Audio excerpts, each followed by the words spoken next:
Okay, continuing from our last tutorial where we were editing the module introduction and guide, this time we're going to be editing the learning objectives.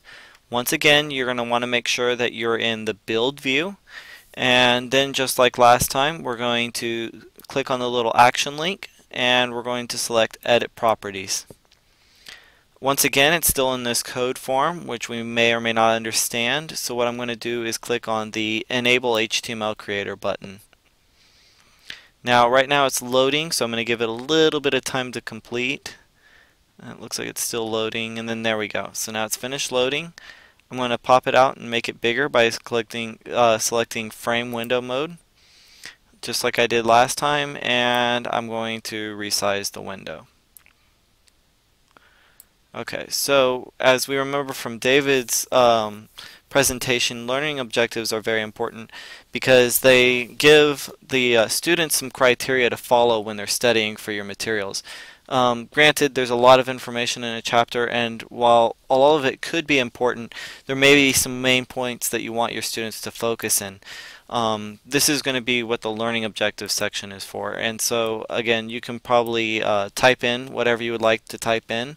So let's say one of my learning objectives for you guys as faculty members would be something like to understand the importance of the HTML creator.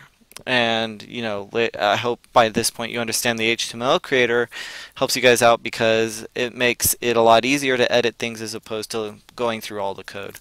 One of the things I kind of wanted to bring up, I didn't really get a chance yet, is to kind of disregard kind of all these icons that you see down here. When you're editing things within this template, the only things that you should really focus on are probably the page title and the page information. Now, another thing that I wanted to do is, let's say you wanted to change the title. Well, instead of learning objectives, what if we wanted to call it lesson objectives? So I'm going to go ahead and change that as well. And we'll make this one lesson objectives as well. And I'm kind of done editing on this one. So again, I could continue to editing if I wanted to, but I think I'm finished. So again, I'm going to click the little frame window mode, and that's going to pop it back in. And then I'm going to select save down here at the bottom. Again, I just wanted to emphasize one more time, clicking save is very important for this to save your changes. So I'm going to click save, and now it takes us back to the main window, and we can now click the little action link again and select preview to show us our hard work.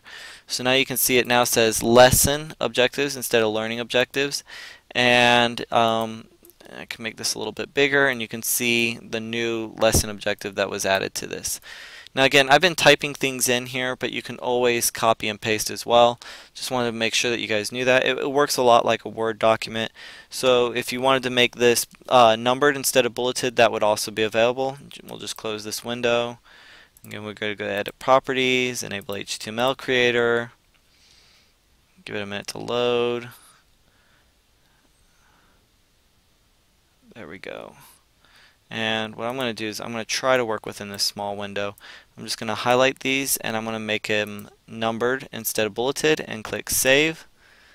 And now when I go to preview, you'll see they're now numbered. Awesome. Now I'm going to close this out, and that will conclude our learning objectives tutorial.